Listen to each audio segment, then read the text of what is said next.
দিনের পর দিন আপনি অশান্তিতে ভুগছেন, রাহু খারাপ নেই তো আপনার, জেনে নিন সমস্যার সমাধান। দিনের পর দিন আপনি অশান্তিতে ভুগছেন, রাহু খারাপ নেই তো আপনার, জেনে নিন সমস্যার সমাধান। দর্শক বন্ধু, এই বিষয়ে দর্শক বন্ধু আজকে আমার অনুষ্ঠানটি করা। তো শ্রী সঞ্জয় শাস্ত্রী জ্যোতিষ চ্যানেলে যারা যারা এই মুহূর্তে আমার এই ভিডিওটি দেখছেন তাদেরকে আমি বলবো দর্শক বন্ধু, আপনারা অবশ্যই আমার এই চ্যানেলটি সাবস্ক্রাইব অবশ্যই করবেন, প্লাস দর্শক বন্ধু শেয়ার অবশ্যই করবেন। সাবস্ক্রাইব করলে কিন্তু আপনারা কিন্তু জ্যোতিষ সংক্রান্ত অনেক তথ্য, অনেক ভিডিও কিন্তু আপনাদের কাছে কিন্তু পৌঁছাবে অতি সহজে। তো যাই হোক, শ্রী সঞ্জয় শাস্ত্রী জ্যোতিষ চ্যানেলে আমার প্রত্যেকটা দর্শক বন্ধুদেরকে আন্তরিকভাবে শুভেচ্ছা এবং ভালোবাসা জানিয়ে আজকে দর্শক বন্ধু আমি আমার অনুষ্ঠান শুরু করছি আপনাদের সামনে। তো কিসের উপর আজকে অনুষ্ঠানটি করবো? আজকে অনুষ্ঠানটি করবো দিনের পর দিন, আবার আমি রিপিট করছি, দিনের পর দিন আপনি অশান্তিতে ভুগছেন, রাহু খারাপ নেই তো আপনার, জেনে নিন সমস্যার সমাধান। বাড়িতে হোক বা যে কোনো জায়গাতে হোক, বেসিক্যালি একটি মানুষ রাহুর যাদের খারাপ থাকে তাদের বাড়ির পজিশনটাই বেশি তারা অশান্তিতে ভোগে। এই স্থানটা যদি দর্শক বন্ধু কারো যদি খারাপ থাকে প্রচণ্ড পরিমাণে, সে মানুষটা কিন্তু, এইটা হচ্ছে রাহু, এটা হচ্ছে রাহু স্থান দর্শক বন্ধু, রাহু, সে মানুষটা প্রচণ্ড পরিমাণে কিন্তু অশান্তিতে কিন্তু দিনের পর দিন কিন্তু ভুগবে, প্রচণ্ড পরিমাণে অশান্তি দিনের পর দিন ভুগবে। অশান্তি কারক গ্রহ আরেকটা আছে, সেটা হচ্ছে শনি। শনিকেও দর্শক বন্ধু অশান্তি কারক গ্রহ হিসাবে ধরা হয়, তবে রাহুর মতো না। শনি বাঁচিয়ে রাখে, শনি বলতে গেলে আপনাকে মারবে না, কিন্তু রাহু কিন্তু পুরো শেষ করে দেবে। ঠিক আছে, দিনের পর দিন অশান্তিতে ভুগছেন, রাহু খারাপ নেই তো আপনার, এই দেখুন রাহু খারাপ নেই তো আপনার।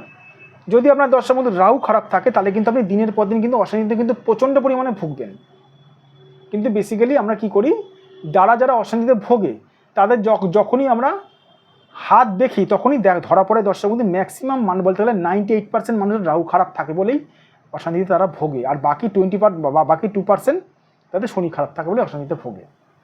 রাহু খারাপ থাকলে দর্শক বন্ধু আপনি জীবনে শান্তি পাবেন না কোনোদিন। রাহু যদি খারাপ থাকে আপনি যেখানে যতবারই যাবেন, যখনই যাবেন, কোনো না কোনো জায়গাতে আপনি খুবই অশান্তিতে ভুগবেন, কোনো না কোনো জায়গাতে।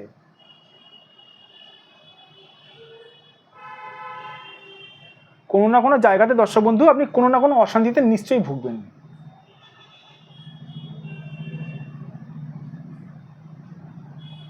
আপনি মনে শান্তি পাবেন না কোনোদিন, বিনা কারণে অশান্তি আপনার ঘাড়ে এসে পড়বে যদি রাহু আপনার খারাপ থাকে।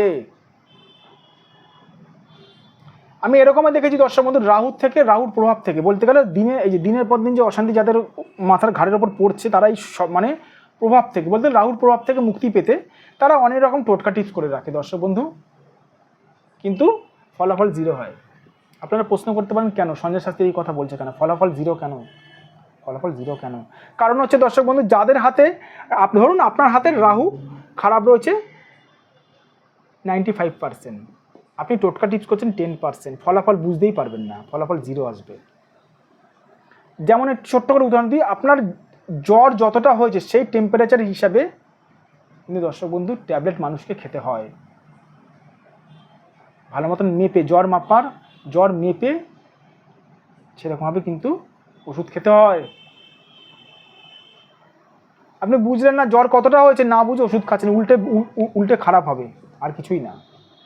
এই জন্য বলবো, যাদের দিনের পর দিন যারা অশান্তিতে ভুগছেন তারা কি করবেন, তারা সঠিক একজন জ্যোতিষ দিয়ে দর্শক বন্ধু নিজেদের ভাগ্যটা বিচার করান। সঠিক জ্যোতিষ চিনবেন কী করে? যে জ্যোতিষ আপনার ভাগ্য সংক্রান্ত বিষয়গুলো বলে দিতে পারবে, ঘটনাগুলো বলে দিতে পারবে, সে হচ্ছে দর্শক বন্ধু সঠিক জ্যোতিষ। আমার কাছে যারা বুকিং করায় তাদেরকে কিছু বলতে হয় না দর্শক বন্ধু, আমি তাদের বলে দিই সমস্যা এবং ভাগ্য সংক্রান্ত ঘটনাগুলো। যাদের মনে হচ্ছে আমার সঙ্গে আপনারা যোগাযোগ করবেন, অবশ্যই করতে পারেন। এখানে দেখুন এটা আমার হোয়াটসঅ্যাপ নাম্বার, প্লাস এটা আমার ফোন নাম্বার 9433811696, এটা আমার হোয়াটসঅ্যাপ নাম্বার, প্লাস দর্শক বন্ধু এটা আমার ফোন নাম্বার। আবার এটি রিপিট করছি দর্শক বন্ধু, এটা আমার booking number, WhatsApp number, plus এটা আমার ফোন নাম্বার 9433811696। এই নাম্বারে দর্শক বন্ধু আপনারা আমার সঙ্গে যোগাযোগ করতে পারেন। এটাও আমার ফোন নাম্বার 7003115041। অবশ্যই দর্শক বন্ধু আপনাদেরকে এই সমস্যা থেকে আমি উদ্ধার করব, এই সমস্যা থেকে নিশ্চয়ই উদ্ধার করবো দর্শক বন্ধু। তবে একটা কথা বারবার করে বলে রাখি দর্শক বন্ধু, সঠিক জ্যোতিষ কিন্তু জ্যোতিষীর মতন দেখতে হলে যে মানুষটা জ্যোতিষীর মতন দেখতে নয় বলে যে জ্যোতিষী না, এটা কিন্তু সম্পূর্ণ ভুল ধারণা। সঠিক গাছের যেমন পরিচয় হচ্ছে ফলে, সেরকম দর্শক বন্ধু সঠিক জ্যোতিষীর পরিচয় হচ্ছে সঠিকভাবে বিচারে। ভালো থাকবেন দর্শক বন্ধু, সুস্থ থাকবেন। আর যে সকল দূরের মানুষরা আমার কাছে আসতে পারছেন না, তারা অনলাইনের মাধ্যমেও হাতের ফটো পাঠিয়ে আমার কাছে বিচার করাতে পারেন, অসুবিধা কিচ্ছু নেই। ঠিক আছে, ভালো থাকবেন দর্শক বন্ধু, সুস্থ থাকবেন। আবার আমি চলে আসবো নতুন একটি ভিডিও নিয়ে।